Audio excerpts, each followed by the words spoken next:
नमस्ते दोस्तों, मैं पंकज जायसवाल। मैं आप सभी फ्रेंड्स को इन्फॉर्म करना चाहूँगा, फैकल्टी ऑफ कॉमर्स में आउटसाइडर्स और लोकल स्टूडेंट्स जो रह गए थे एडमिशन के लिए, और जो लोकल स्टूडेंट्स की जो सीट पेंडिंग रह गई थी, उसके लिए ऑल गुजरात स्टूडेंट यूनियन ने आज रोज फैकल्टी ऑफ कॉमर्स के डीन को जो एप्लीकेशन है वो फॉरवर्ड की थी कि जो भी लोकल स्टूडेंट्स रह गए हैं और उनकी सीट पेंडिंग है, तो जितनी भी सीट पेंडिंग है लोकल स्टूडेंट्स के लिए और जितनी सीट पेंडिंग है आउटसाइडर स्टूडेंट्स के लिए, तो उनके लिए एक और जो मेरिट लिस्ट है, थर्ड मेरिट लिस्ट, वो डिक्लेयर कर दिया जाए और उनका डॉक्यूमेंट वेरिफिकेशन का जो डेट है वो डिक्लेयर कर दिया जाए। तो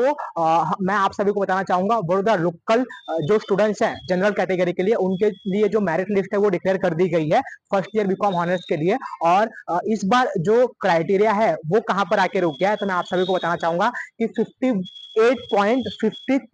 58.53 परसेंटेज पर जो क्राइटेरिया है जनरल कैटेगरी, जो वडोदरा लोकल स्टूडेंट्स है उनके लिए आकर रुक गया है, क्योंकि अभी जितनी सीट्स थी लोकल स्टूडेंट्स के लिए उतनी सीट पर सभी को जो अलॉटमेंट है वो कर दी गई है। और जो आउटसाइडर्स की सीट थी, जिसमें थोड़े बहुत ही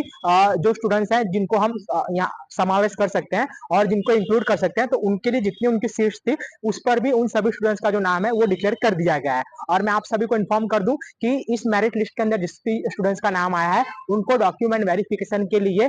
5 जुलाई, यानी कि 5 जुलाई को फैकल्टी ऑफ कॉमर्स के मेन बिल्डिंग पर आना है डॉक्यूमेंट वेरिफिकेशन कराने के लिए। और डॉक्यूमेंट वेरिफिकेशन कराने के लिए उनको उनका सीरियल नंबर देखना है जो मेरिट लिस्ट के अंदर दिया हुआ है, और कौन कौन से डॉक्यूमेंट लेके आने हैं उसका मैंने नोटिस मेरे Instagram page FR Pankaj Jaiswal पर रख दिया है। अब ये जो लिस्ट आई है, इसके अंदर से अगर कोई स्टूडेंट सीट लीव करेगा और सीट रहेगी, तो बाकी के जो स्टूडेंट्स हैं उनके लिए लिस्ट आएगी, नहीं तो शायद ही उनके लिए लिस्ट आ सके। और रही बात जो रिपीटर स्टूडेंट्स हैं जो वन सब्जेक्ट में फेल हुए हैं, उनका रिजल्ट आएगा तो उनके लिए एक बार और वेबसाइट रीओपन होगी। उनके लिए जो सीट होती है वो ऑलरेडी एडवांस में पेंडिंग रख दी जाती है, ताकि वो वन सब्जेक्ट में पास हो तो उनका एडमिशन हो सके, तो उनको चिंता करने की कोई जरूरत नहीं है। लेकिन 58.53 के नीचे जो भी स्टूडेंट्स हैं, तो उनको मैं क्लियर कह दूं, हम बात करेंगे फैकल्टी मैनेजमेंट से, यूनिवर्सिटी मैनेजमेंट से, अगर इसमें से सीट बचती है, पेंडिंग रहती है, तब जाकर एक और लिस्ट डिक्लेयर करने की हम डिमांड करेंगे।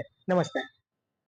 मैरिट लिस्ट के अंदर मैं एक बात बता दूं कि जो मैरिट लिस्ट है उसके अंदर जनरल और ब्रैकेट में OS लिखा हुआ है, तो उसका मतलब है आउटसाइडर। और आउटसाइडर में लास्ट जो एडमिशन अलॉट हुआ है वो 43 पर अलॉट हुआ है। तो अब वडोदरा लोकल के स्टूडेंट्स बोल रहे होंगे कि उनको 43 पर क्यों मिला, क्योंकि आउटसाइडर्स की जितनी सीट होती है उसमें बहुत सारे स्टूडेंट्स ने अप्लाई नहीं किया है बीकॉम के लिए, तो उनकी जितनी सीट है तो उसमें जो स्टूडेंट 43 तक आ रहा है उनको एडमिशन मिल चुका है, यानी कि बहुत कम सीट जो है वो आउटसाइडर्स के लिए है। और ये ऐसी सीट है जो आउटसाइडर्स के लिए पेंडिंग थी, उसमें 43 पर आ चुका है। अगर आउटसाइडर्स में से भी कुछ सीट बाकी रहेगी तो लास्ट में जो वडोदरा लोकल के स्टूडेंट्स है उनके लिए कन्वर्ट की जाएगी। लेकिन अभी आपको वेट करना है, अब इसके बाद जो मेरिट लिस्ट है वो कब आएगी अब कोई कंफर्म नहीं है, लेकिन हम मैनेजमेंट से बात करेंगे, अगर इसमें से सीट बचती है तो वडोदरा लोकल के जो भी स्टूडेंट्स है उनको जाकर एडमिशन मिले, ऐसी हम डिमांड करेंगे। और आउटसाइड और मैंने रिपीटर वालों के लिए तो कह दिया है कि उनके लिए एडवांस में उनकी जो सीट है वो पेंडिंग रखी जाती है, ताकि एक सब्जेक्ट में पास होकर वो लोग